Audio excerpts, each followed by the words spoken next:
माननीय अनिल जी से कुआएं और अपनी बातों को रखें। माननीय अनिल चौधरी जी, पूर्व के विधायक, लोजपा संसदीय बोर्ड के अध्यक्ष।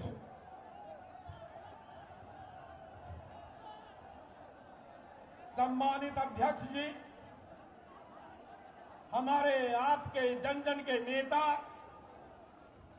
और भारतीय जनता पार्टी के राष्ट्रीय अध्यक्ष आदरणीय अमित शाह जी, मंचस्थ हमारे सभी नेतागण, उपस्थित आप सभी बहनों, भाइयों, नौजवान साथियों, मैं 1-2 मिनट में अपनी बातों को समाप्त कर देना चाहता हूं।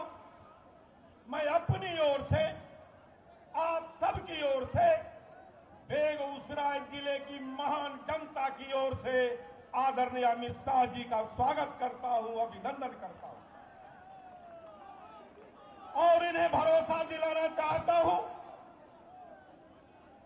कि बिहार के 40 के 40 सीट आपकी अगुवाई में, नरेंद्र मोदी जी की अगुवाई में, नीतीश कुमार जी की अगुवाई में, रामविलास पासवान जी की अगुवाई में बिहार की जनता 40 में 40 सीट आपको दे रही है।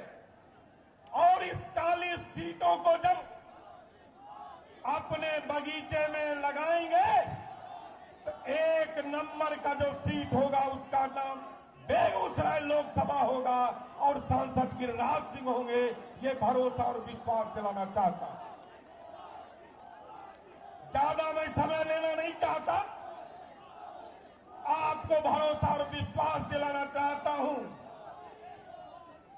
कभी ये जिला रहा होगा वाम का, अब इस जिले के नजर में वाम का कोई काम नहीं बच गया।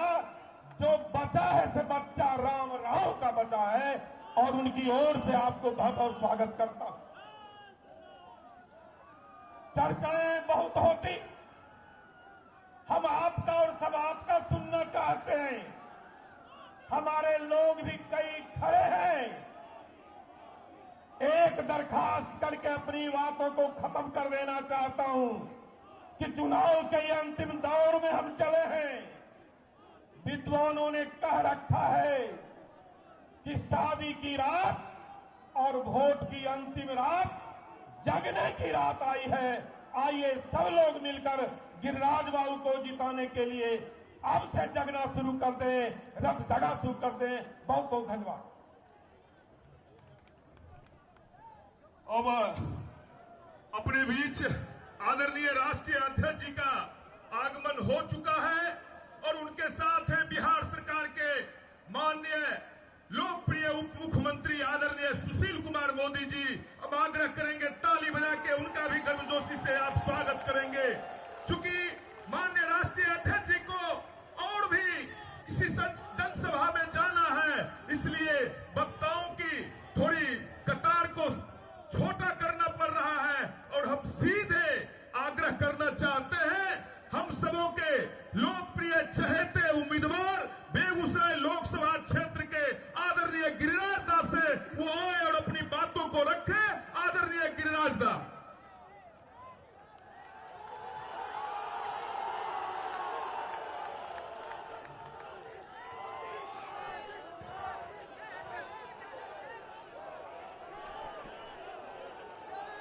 मित्रों, जब मंच पर विकास के प्रतीक और राष्ट्रवाद के प्रतीक राष्ट्रीय अध्यक्ष अमित शाह जी मौजूद हों तो एक बार भारत माता की, भारत माता की, वंदे वंदे। भाइयों जो इधर हैं, मेरा आग्रह होगा कि सामने पंडाल के बगल आ जाएं, धूप भी नहीं लगेगा, अध्यक्ष जी की बातों को भी सुनेंगे, मेरा निवेदन है। मित्रों, आप सुनने आए हैं माननीय अध्यक्ष जी को, सुशील जी को, राकेश सिन्हा जी को, अन्य लोगों को, लेकिन मैं उम्मीदवार के नाते मैं 2 मिनट में अपनी बात को समाप्त करूंगा। क्योंकि ये लोग उसी के लिए आए हैं। मित्रों, पत्रकार जब मुझसे पूछते हैं गिरिराज जी लड़ाई किस मुद्दे पर लड़ रहे हैं, मैंने कहा रात के अंधियारे में भी देखोगे, दिन के उजाले में भी देखोगे तो केवल विकास विकास विकास विकास नजर आएगा। लेकिन हम राष्ट्रीय सुरक्षा को भी नजरअंदाज नहीं कर सकते। हम ये दिनकर की पुण्य तिथि भी आज है, ये दिनकर की भूमि भी है। दिनकर को मैं नमन करता हूं और दिनकर के उस पंक्ति को सुना करके अपनी बात को खत्म करूंगा। दिनकर ने सोचा नहीं था कि भारत में कोई व्यक्ति पैदा लेगा और भारतीय जनता पार्टी होगी, उसका कमल चिन्ह होगा। उनकी कविता की 2 लाइन है, एक हाथ में कमल लिए, एक हाथ में धर्म दीप्त विज्ञान, लेकर उठने वाला है इस धरती पर कोई इंसान। आज नरेंद्र मोदी के रूप में कमल लेकर के, दूसरे हाथ में धर्म दीप्त विज्ञान लेकर के भारत का विकास ही नहीं कर रहे हैं, बल्कि विवेकानंद के बाद भारत को पूरे दुनिया में गौरवान्वित करने का काम कर रहे हैं। आज मैं दिनकर को नमन करता हूं। दिनकर को आज ऊपर उनकी आत्मा आज खुश हो रहा होगा। मैं दूसरी बात कह करके अपनी बात को विराम दूंगा। बिहार की धरती को लोग रक्त रंजित करना चाह रहे हैं, सांप्रदायिक आग फैलाना चाह रहे हैं। भारतीय जनता पार्टी जब तक है, न बिहार में होगा, न बेगूसराय की धरती पर होने देंगे।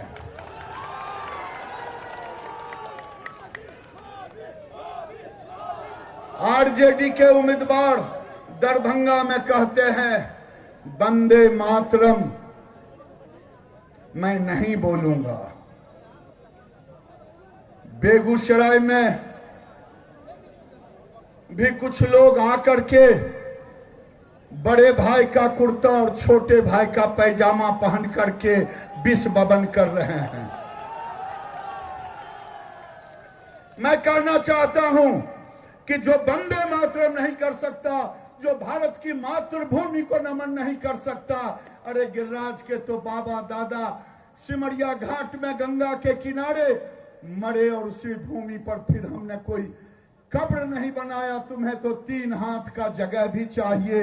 अगर तुम नहीं कर पाओगे तो दूसरा देश कभी माफ नहीं करेगी। इन्हीं शब्दों के साथ बहुत बहुत हम आग्रह करना चाहेंगे अपने बिहार सरकार के लोकप्रिय उप मुख्यमंत्री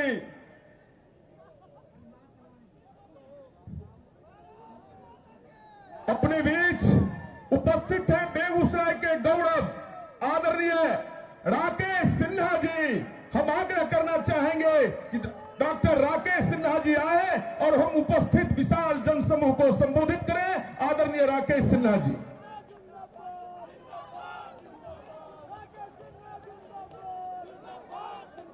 मंच पर उपस्थित भारतीय जनता पार्टी के राष्ट्रीय अध्यक्ष और देश के गौरव माननीय अमित शाह जी, इस चुनाव क्षेत्र के उम्मीदवार माननीय गिरिराज जी और मंच पर उपस्थित सभी भारतीय जनता पार्टी के वरिष्ठ नेता और बहनों और भाइयों, आज हम सब अमित शाह जी को सुनने आए हैं।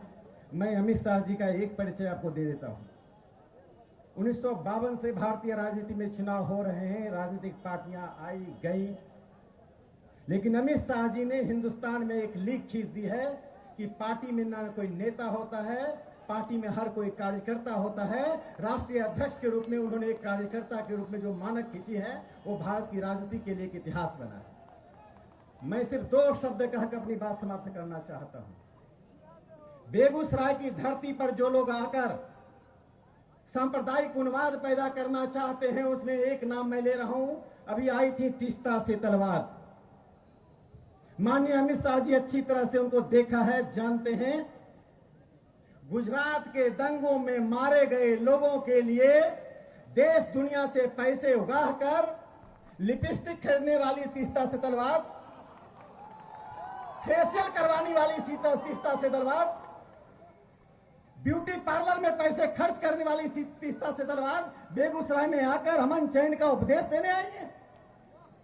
ट्रिपल तलाक के मुद्दे पर जावेद अख्तर ने जो बातें कही, महिलाओं के सशक्तिकरण पर जावेद अख्तर ने जो बातें कही और बेगूसराय में आकर तंत्र निरपेक्षता की बात करना चाहते हैं, जिन लोगों ने अयोध्या में मंदिर निर्माण का विरोध किया, जो भगवान राम के प्रति विद्रोह करते रहे, जो बाबर के साथ खड़े रहे, वो बेगूसराय में वोट मांगने आए।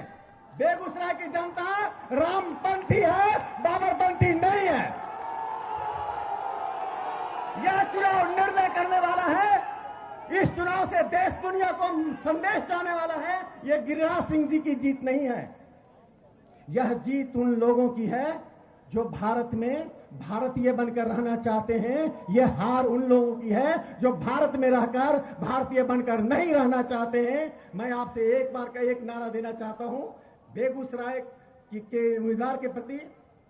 नए सुबह की नई आवाज गिरिराज, गिरिराज आप मेरे साथ नारा लगाइए। नए सुबह की नई आवाज, नए सुबह की नई आवाज।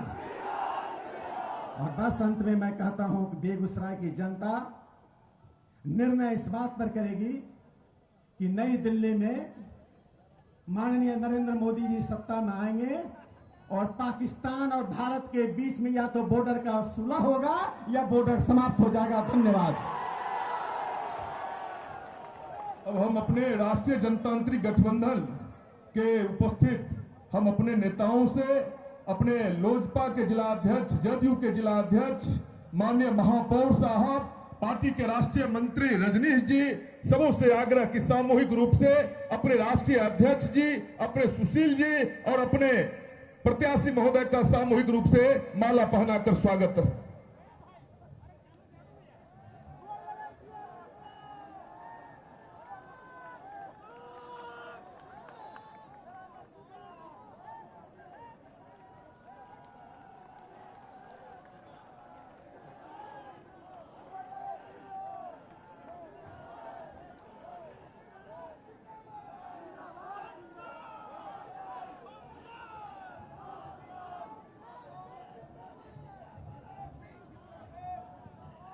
स्वागत अभिनंदन का के बाद अब हम आग्रह करना चाहते हैं, हम सबों के नेता, बिहार के जन जन के नेता, लोकप्रिय उप मुख्यमंत्री, दिन रात बिहार के विकास के लिए तत्पर रहने वाले आदरणीय सुशील कुमार मोदी जी को वो आए और हम उपस्थित विशाल जनसमूह को संबोधित करें। आदरणीय सुशील कुमार मोदी जी।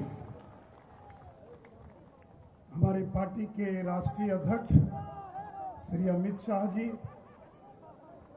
हमारे पार्टी के लोकप्रिय उम्मीदवार भाई गिरिराज सिंह जी, मंच पर बैठे तमाम सांसद, विधायक, मंत्री, विधान पार्षद, भारतीय जनता पार्टी, जनता दल यू और लोक जनशक्ति पार्टी के नेतागण और हजारों की संख्या में यहाँ श्री अमित शाह जी को सुनने के लिए आए हुए बेगूसराय के मेरे मित्रों, बहनों और भाइयों।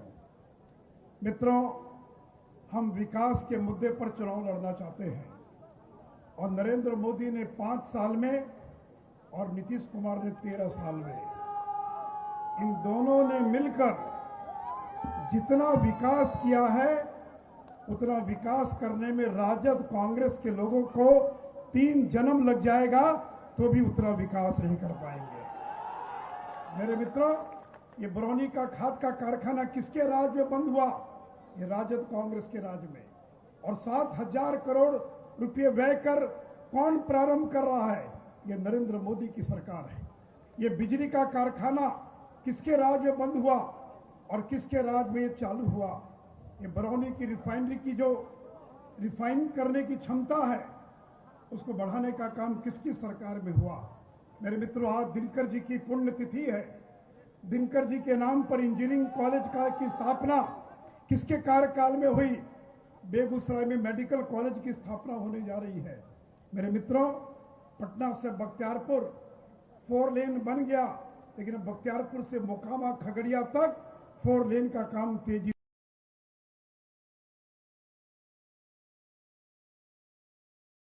निर्देश आदरणीय प्रधानमंत्री श्री नरेंद्र मोदी जी ने दिया है। मेरे बेगूसराय के मित्रों, गंगा नदी पर जो राजेंद्र सेतु बना है, इसको बने 40 साल से ज्यादा हो गया। इसके समानांतर एक नया पुल बनाने की स्वीकृति आदरणीय प्रधानमंत्री श्री नरेंद्र मोदी ने देने का काम किया है।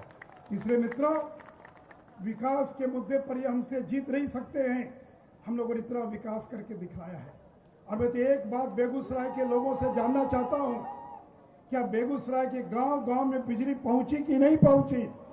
अगर नहीं पहुंची तो हाथ उठा के बता दीजिए, एक भी गांव बचा हो जहां बिजली नहीं पहुंची हो। यह नरेंद्र मोदी और नीतीश कुमार का कमाल है।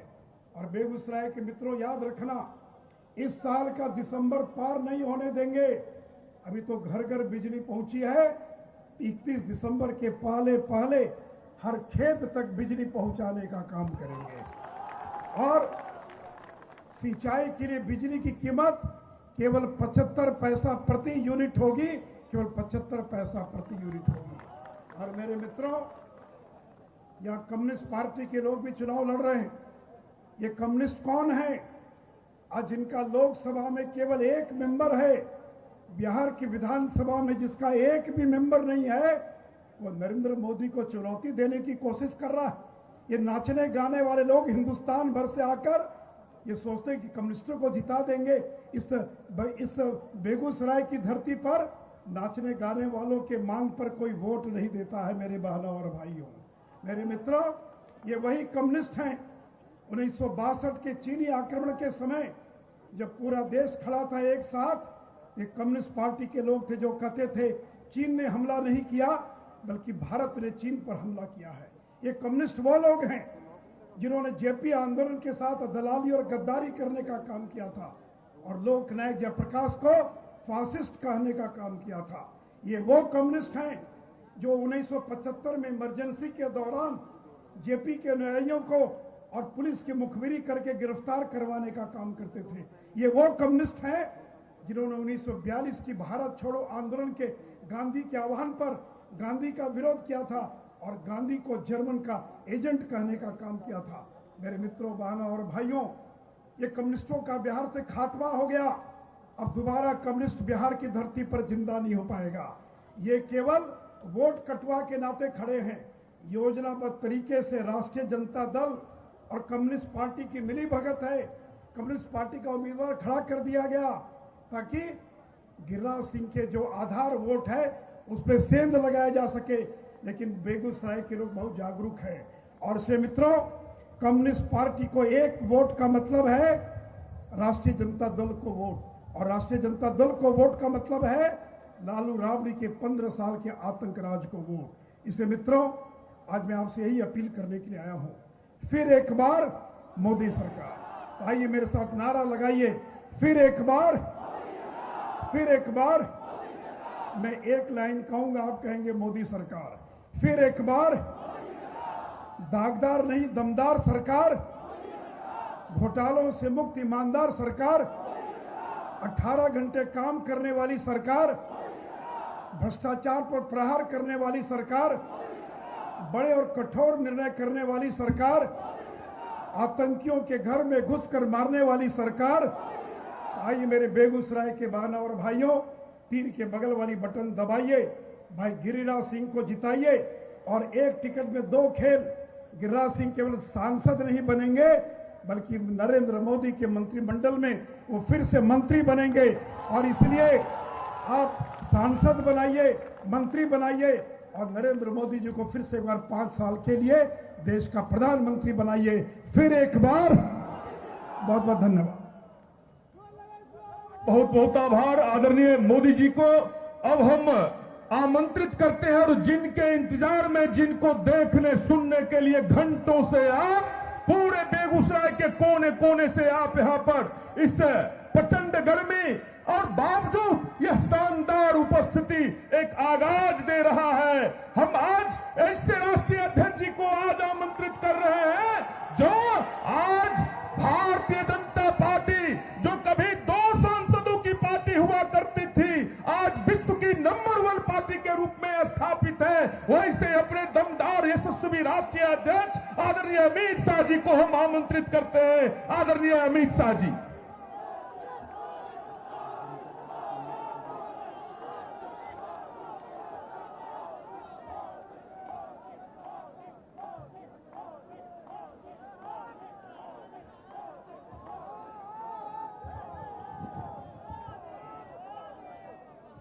आ जाओ यहां पर।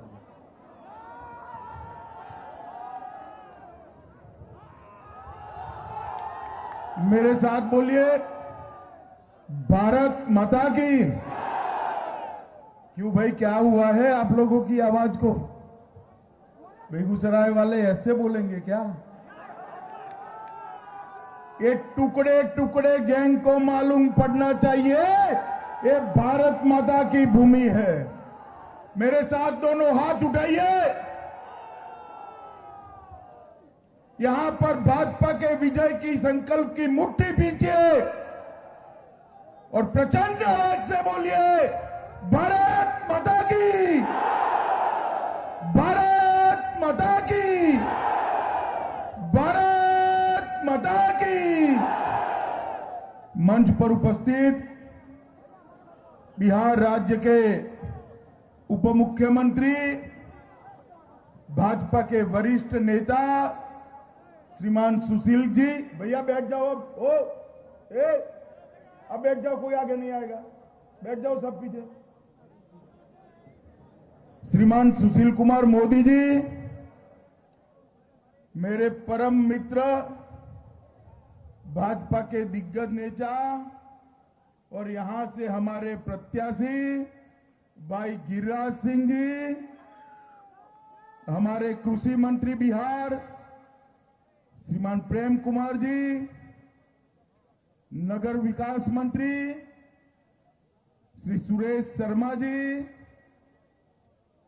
हमारे राज्यसभा के सांसद श्रीमान राकेश सिन्हा जी, जिला अध्यक्ष भाजपा श्री रजनीश सिंह जी, जिला अध्यक्ष जदयू श्री भूमिपाल राय जी, जिला अध्यक्ष लोजपा श्री प्रेम पासवान जी, विधायक श्री नरेंद्र सिंह जी, महापौर बेगूसराय श्री उपेंद्र प्रसाद सिंह जी, श्री राम लखन सिंह जी, मंच पर उपस्थित सभी वरिष्ठ जन और आज इस चिलचिलाती धूप में इतने समय से आए हुए हजारों की संख्या में आए हुए प्यारे भाइयों, बहनों, माताओं और मेरे जिगर के टुकड़े जैसे युवा मित्रों,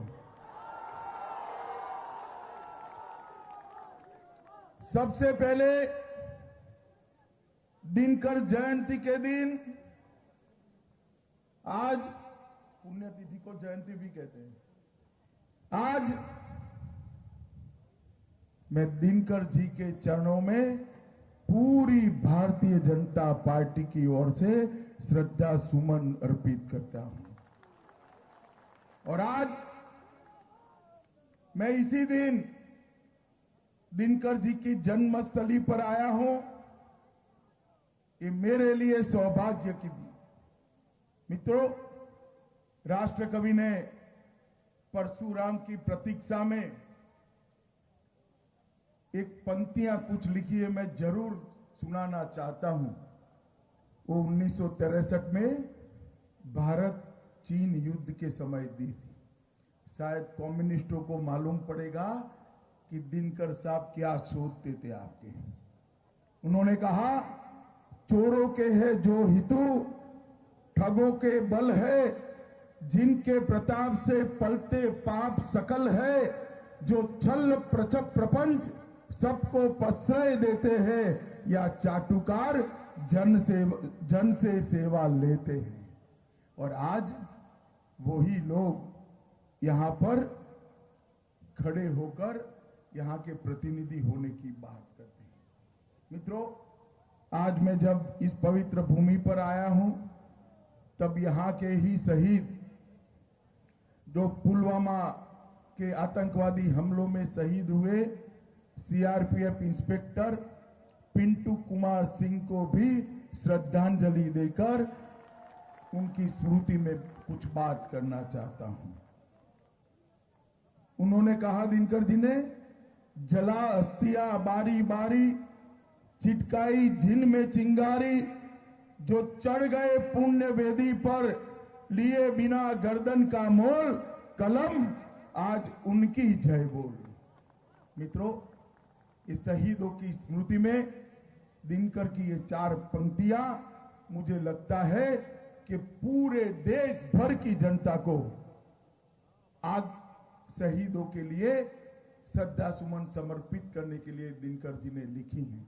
और उन्होंने मोदी जी जैसे नेतृत्व के लिए भी लिखा था। देश के नेता का मार्गदर्शन करने के लिए लिखा था। क्षमावान कैसा होना चाहिए, वीरता और क्षमा के बीच में रिश्ता कैसा होना चाहिए। उन्होंने किया था, सहनशीलता क्षमा दया को तभी पूजता जग है, बल का दर्प चमकता उसके पीछे, जब जगमग है जगमग है। मित्रों, इन निर्बलों की सहनशीलता को जग कभी नहीं पूछता है। जब तक इसके पीछे वीरता का भाव नहीं होता है, तब तक कुछ नहीं होता है। मित्रों, आज मैं गिरिराज जी को जिताने की अपील करने के लिए आया हूं। गिरिराज जी मेरे पुराने मित्र हैं, भारतीय जनता पार्टी के दिग्गज नेता हैं, और आप एक बार गिरिराज जी को संसद सदस्य बनाकर भेज दीजिए। उनको बड़ा बनाने का काम भारतीय जनता पार्टी को करना है। भारतीय जनता मित्रों, जो चुनाव होने जा रहा है, मैं देश भर के अंदर घूमता घूमता आज यहां पर आया हूं मित्रों। और अब तक मैं देश के ये 256वां लोकसभा क्षेत्र है जहां पर मैं आया हूं। 4.5 महीने के अंदर 256 लोकसभा क्षेत्र में घुमा।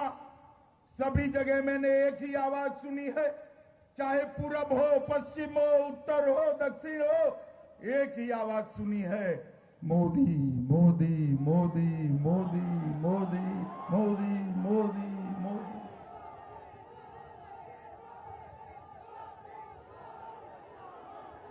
और मित्रों, ये मोदी मोदी की आवाज, ये मोदी मोदी की आवाज कोई नेता के पीछे का दीवानापन नहीं है। मोदी जी ने 5 साल के अंदर देश के विकास के लिए जो किया है, उनका देश के विकास के लिए जो कमिटमेंट है, इसके लिए ये मोदी मोदी के नारे सुनाए पड़ते हैं। सिर्फ बेगूसराय की ही बात करो, सिर्फ इस क्षेत्र के लिए 10,000 करोड़ से ज्यादा का तोहफा नरेंद्र मोदी सरकार लेके आई। श्री कृष्ण बाबू के जमाने में बरौनी का कारखाना बना था और कांग्रेसियों के समय में वो बंद हो गया। 2014 में सत्ता संभालने के साथ ही मोदी जी ने उसको पुनर्जीवित करने का काम ये भारतीय जनता पार्टी के नेता नरेंद्र मोदी जी ने किया था। फर्टिलाइजर संयंत्र का स्क्रैप हटाने, जमीन लेवलिंग, पानी एवं बिजली की व्यवस्था के बाद लगभग 7,000 करोड़ की लागत से ये खाद्य कारखाना आज बन रहा है।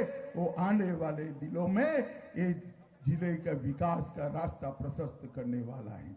इंडियन ऑयल कॉरपोरेशन की बरौनी रिफाइनरी को विस्तारित कर 6 से 9 MTPA इसकी क्षमता कर दी गई है। लगभग 1.5 गुना क्षमता कर दी गई है। और यहां पर पॉलीप्रोपिलीन की यूनिट भी स्थापना कर रही है। पूरे पूर्वी भारत में प्लास्टिक के यूनिट लगाने में ये पॉलीप्रोपिलीन की यूनिट काम करने वाली है। मित्रों, कई और सारे काम किए हैं नरेंद्र मोदी सरकार ने। मैं इसके बहुत डिटेल में जाना नहीं चाहता। श्री कृष्ण सिंह सेतु पर रेल पुल शुरू हो चुका है, रेल लाइन का विद्युतीकरण हुआ है, हम सफर जैसी नई ट्रेन देने का काम किया है। प्रधानमंत्री ऊर्जा गंगा की गैस लाइन यहीं से जोड़ते हुए आगे बढ़ाई है। मगर आज मैं आप लोगों को कहने आया हूं, विकास के काम में तो नरेंद्र मोदी सरकार बेजोड़ है। गरीबों के जीवन स्तर को उठाने में 70 साल तक सभी सरकारों ने मिलकर जो नहीं किया, वो नरेंद्र मोदी सरकार ने 5 साल में किया। 7 करोड़ गरीब माताओं को गैस का चूल्हा देने का काम ये भारतीय जनता पार्टी की नरेंद्र मोदी सरकार ने किया है। 2.5 करोड़ गरीबों को गैस से घर देने का काम ये भारतीय जनता पार्टी की नरेंद्र मोदी सरकार ने किया है। 2 करोड़ 35 लाख घरों के अंदर बिजली पहुंचाने का काम ये नरेंद्र मोदी सरकार ने किया है। मित्रों, 8 करोड़ घरों में शौचालय देने का काम नरेंद्र मोदी सरकार ने किया है और 50 करोड़ गरीबों को सब स्वास्थ्य का खर्चा आयुष्मान भारत योजना के तहत देने का काम ये नरेंद्र मोदी सरकार ने किया है। मगर नरेंद्र मोदी सरकार ने सबसे बड़ा काम क्या किया है? बोलो, क्या किया है? क्या किया है? नरेंद्र मोदी सरकार ने सबसे बड़ा काम किया है, भारत माता को सुरक्षित करने का काम नरेंद्र मोदी सरकार ने किया। मित्रों, 10 साल से 2014 के पहले 10 साल से यूपीए की सरकार थी, सोनिया मनमोहन की सरकार थी, लालू राबड़ी की सरकार थी। ये सरकार ने 10 साल तक पाकिस्तान से घुसपैठिए घुसते थे, अपने जवानों के सर काट कर ले जाते थे, उसको अपमानित करते थे और ये मौनी बाबा के मुंह से उफ नहीं निकलती थी, उफ नहीं निकलती। 2014 में नरेंद्र मोदी सरकार आई, उरी में हमला हुआ, हमने सर्जिकल स्ट्राइक कर पाकिस्तान के घर में घुसकर मारा। दुनिया भर के डिफेंस के पंडितों ने कहा कि उरी की बाद सर्जिकल स्ट्राइक फ्लूक है, भारत की यह नीति नहीं है, पॉलिसी नहीं है। मित्रों, पाकिस्तान ने फिर से गलती कर दी। पुलवामा में हमला किया, 40 जवानों को मौत के घाट उतार दिया। देश भर के अंदर हाहाकार मचा, गुस्सा, निराशा, हताशा, क्रोध कि अब क्या हो सकता। पाकिस्तान ने भी सर्जिकल स्ट्राइक से दूध के जले हुए थे, सीमाओं पर टैंकें लगा दी, तोपें लगा दी, सेना बिछा दी कि मोदी जी फिर से सर्जिकल स्ट्राइक न करें। मगर ये नरेंद्र मोदी भी भाई 56 इंच की छाती वाला आदमी है, 56 इंच की। ये पाकिस्तान ने टैंके, तोपे, सेना बिछा दी। नरेंद्र भाई ने एयरफोर्स को हुक्म दिया, जवानों की शहीदगी के 13वें दिन ही अपने एयरफोर्स के जांबाज जवान पाकिस्तान के घर में घुसकर बालाकोट के ट्रेनिंग कैंपों पर बमबारी कर आतंकवादियों के फुर्चे उड़ाकर वापिस आ गए। मुझे बताओ बेगूसराय वालों, मोदी जी ने अच्छा किया या बुरा किया? जरा जोर से बोलो, अच्छा किया या बुरा किया? आप सभी लोग कहते हो कि मोदी जी ने अच्छा किया। उस दिन भी देश भर में युवा आनंदित हो गए, जनता आनंदित हो गई, पटाखे जलने लगे, मिठाइयां बंटने लगी, शहीदों की तस्वीरों पर मालाएं चढ़ने लगी। मगर 2 जगह मातम था, छातियां पीट कर रो रही। 2 जगह कहां मालूम है? एक तो पाकिस्तान के अंदर, और वो तो स्वाभाविक ही था, वो तो रोने ही चाहिए ना भाई, रोने चाहिए नहीं। और दूसरे ये राहुल बाबा और एक गठबंधन के यहां मातम छाया। उनके चेहरे का नूर गायब हो गया। क्यों भाई? आपके चचेरे ममेरे भाई लगते थे क्या वो? मित्रों, इससे भी 2 कदम आगे गए, सबूत मांगने लगे। राहुल बाबा कहते इसका कोई सबूत नहीं है, लालू जी भी अनाप शनाप ट्वीट करते हैं जेल में बैठे बैठे। भाई, आप में जरा भी अकल बाकी है तो पाकिस्तान टीवी चालू कर कर पाकिस्तान के नेताओं का चेहरा देख लो और कोई सबूत मांगने की जरूरत ही नहीं है भाई? जरूरत है? मगर एक कांग्रेस वाले और महागठबंधन वाले, लालू राबड़ी की पार्टी वाले सुधरेंगे नहीं? सुधरेंगे? उन्होंने कहा अभी, ये राहुल बाबा के गुरु है शाम पित्रोड़ा, उन्होंने कहा कि 4-5 लड़कों ने गलती कर दी, आपने बम क्यों गिराए, इनसे बातचीत करो। मुझे बताओ बेगूसराय वालों, जो भारत माता के सपूतों पर, भारत माता के जवानों को, 40 लोगों को मौत के घाट उतार दे, उनके साथ बातचीत करनी चाहिए या उन पर बम गिराना चाहिए? राहुल बाबा, आपकी नीति आपको मुबारक। आप चाहते हो कि आतंकवादियों से इलू इलू किया जाए,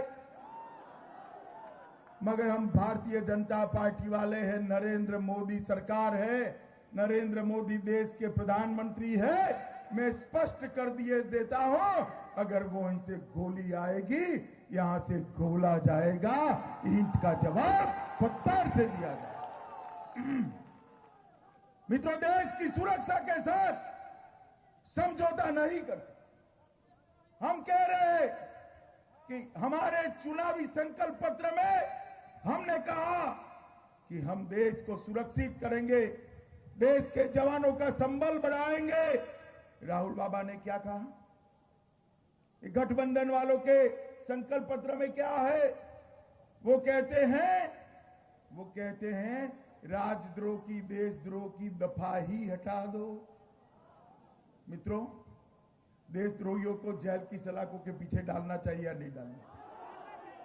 अब एक गठबंधन वाले कहते हैं देशद्रोही पर काम करने की दफा ही हटा दो। क्यों कह रहे हैं मालूम है? नहीं, मैं बताता हूं। आपके यहां ही एक नमूना आया है, मैं बताता हूं आपको। भाजपा की सरकार बनी, उसके बाद एक ही साल में जेएनयू में नारे लगे। नारे क्या लगे? नारे लगे, भारत तेरे टुकड़े हो 1000 इंशाल्लाह इंशाल्लाह। मित्रों, नरेंद्र मोदी सरकार ने नारे लगाने वालों पर राजद्रोह का मुकदमा दायर कर कर उनको जेल की सलाखों के पीछे डालने का काम किया। और ये राहुल बाबा उस वक्त जेएनयू में पहुंच गए, पहुंचकर बोले ये देशद्रोह नहीं है, ये अभिव्यक्ति की आजादी है, फ्रीडम ऑफ स्पीच होनी चाहिए। मुझे बताओ बेगूसराय वाला, भारत माता के टुकड़े करना देशद्रोह है या नहीं? है या नहीं है? एक गिरिराज जी भले कहे कि यहां चुनाव विकास के मुद्दे पर लड़ाना चाहिए। विकास का मुद्दा है ही, गरीब कल्याण का मुद्दा है ही, मगर बेगूसराय की धरती की और यहां के मतदारों की जिम्मेदारी है ये टुकड़े टुकड़े गैंग को यहां से परास्त कराकर उल्टे पैर दिल्ली वापिस भेजना चाहिए नहीं भेजना चाहिए? भेजना चाहिए नहीं भेजना चाहिए? अरे दिनकर की भूमि है, राष्ट्र कवि दिनकर की भूमि है, यहां राजद्रोह और देशद्रोह की बात करने वालों का कोई स्थान नहीं है भाई, है भाई। और कहां किसके मित्र में? एक और हमारे गिरिराज जी हैं जो हमेशा राष्ट्रवाद पर मुखर कर बोलने के लिए तैयार रहते हैं, दूसरी ओर लालू राबड़ी के प्रतिनिधि हैं, और दूसरी ओर ये टुकड़ा टुकड़ा गैंग वाले हैं, टुकड़ा टुकड़ा गैंग वाले। मित्रों, कोई मुकाबला नहीं है। मैं आपको आग्रह करने आया हूं, गिरिराज जी को सम्मानजनक लीड दिलाइए, बिहार में सबसे ज्यादा वोट से जिता कर दीजिए।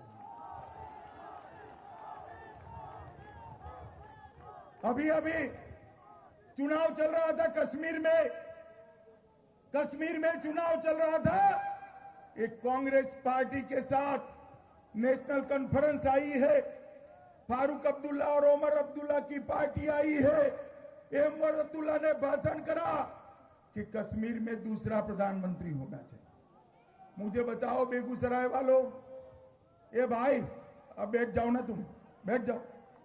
मुझे बताओ बेगूसराय वालों, एक देश में दो प्रधानमंत्री हो सकते हैं क्या? हो सकते हैं क्या? होने चाहिए क्या? मित्रों, ये Rahul Baba and company, Omar Abdullah and company Kashmir को हिंदुस्तान से अलग करना चाहती है। मित्रों, मैं 12 दिन से उनको पूछ रहा हूं, आज 12वां दिन है कि राहुल बाबा बताओ,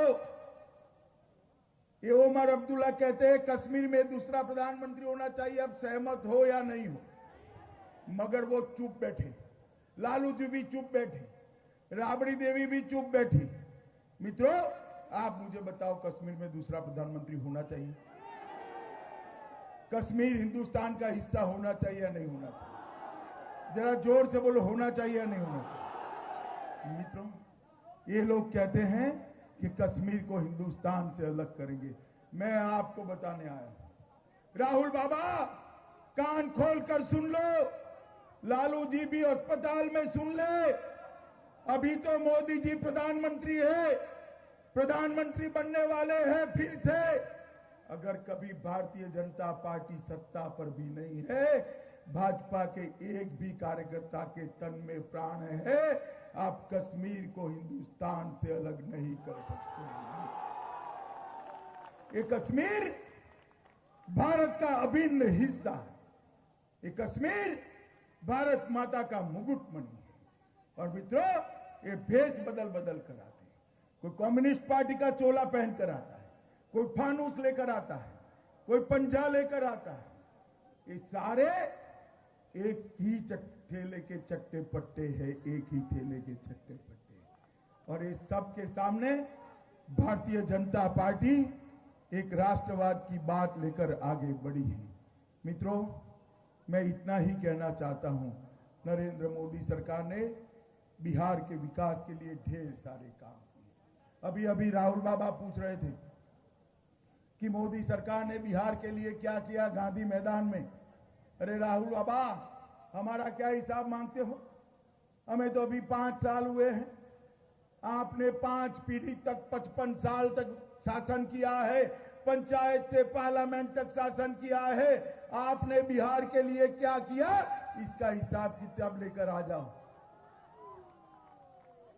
मुझे राहुल भाई बस अब सुनिए ना मित्रों, मुझे राहुल बाबा को जवाब देने की जरूरत नहीं है, मगर ये बेगूसराय वाले हैं ना, ये हमारे माई बाप है, मैं उनको जवाब देने आया हूं, उनको जवाब। मित्रों, राहुल बाबा पूछ रहे थे हमने क्या किया। केंद्र में यूपीए की सरकार थी, सोनिया मनमोहन की सरकार थी, 13वां वित्त आयोग आया। 13वें वित्त आयोग में कांग्रेस पार्टी ने, ये लालू राबड़ी और कांग्रेस पार्टी ने 1,93,000 करोड़ रुपया बिहार को दिया था। कितना दिया था भाई?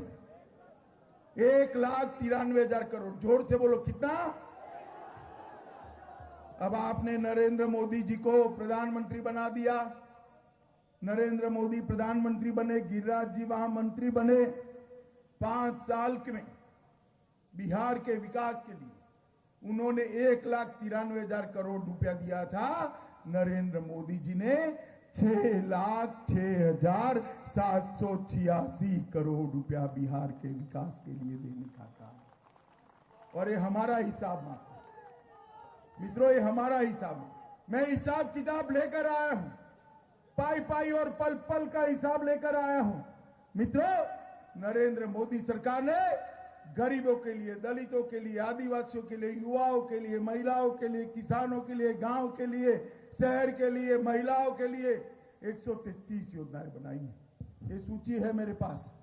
अभी मेरी 3 और सभाएं हैं, एक बिहार में और 2 उत्तर प्रदेश में। पूरी सूची में पढ़ नहीं सकता, मगर इन्होंने हिसाब मांगा, मैं पढ़ूंगा जरूर। आप लोगों को लगे मोदी सरकार ठीक काम कर रही है, तब ताली बजाकर रोक लेना। नहीं, अभी से नहीं, मैं पढ़ता हूं, सुनिए, जोर से पढ़ता हूं। प्रधानमंत्री आवास योजना, प्रधानमंत्री आदर्श ग्राम योजना, सुकन्या समृद्धि योजना, मुद्रा बैंक योजना, जीवन ज्योति बीमा योजना, सुरक्षा बीमा योजना, अटल पेंशन योजना, कृषि। अरे भाई, अभी तो 9 ही हुआ है। 133 योजनाएं नरेंद्र मोदी लेकर आए हैं। आप हमारा हिसाब मांगते हो। जंगल राज दिया था, जंगल राज बिहार में। ये लालू राबड़ी ने जातिवाद की आग लगाई थी। ये लालू राबड़ी ने जातिवाद का नंगा खेल खेला गया, बिहार को विकास के रास्ते से भटका दिया था। आज बिहार की सड़कें, घर घर में बिजली, गांव गांव में बिजली। सुशील मोदी और नीतीश कुमार की जो सरकार बनी, ऊपर नरेंद्र मोदी की सरकार बनी, मित्रों, बिहार को विकास की पटरी पर चढ़ाने का काम ये भारतीय जनता पार्टी और जदयू की सरकार ने किया है। मुझे बताओ मित्रों, ये सब लोग कहते हैं, दिल्ली में एक हवा बनी कि गिरिराज जी को यहां भेजा गया है। सोच समझ कर यहां भेजा है, क्योंकि यहां जो लड़ने वाले आए ना, उनके सामने हमारा गिरिराज सिंह अकेला ही लड़ सकता है, इसलिए उनको यहां भेजा है। और मैं आपको आज अपील करने आया हूं मित्रों, कि फैसला मैंने जो लिया है, पार्टी ने जो लिया है, आपको उसका समर्थन करने की विनती करने के लिए आया हूं। मुझे बताओ, गिरिराज जी को प्रचंड बहुमत से जिताओगे क्या? भाई, मैं प्रचंड बहुमत कहता हूं और आप ऐसी धीरी आवाज में बोल रहे हो। प्रचंड बहुमत से जिताओगे? कमल के निशान पर बटन दबाओगे? नरेंद्र मोदी जी को फिर से प्रधानमंत्री बनाओगे? पाकिस्तान को मुंह तोड़ जवाब दोगे? आतंकवाद को मुंह तोड़ जवाब दोगे? बिहार को देश का नंबर 1 राज्य बनाओगे? तो मेरे साथ दोनों हाथ उठाइए। मैं बोलूंगा, फिर एक बार आप बोलोगे, तो बोलो, फिर एक बार, फिर एक बार, फिर एक बार, फिर एक बार। भारत माता की। एक नारा मेरे साथ लगाएं, जय श्री राम, जय श्री राम।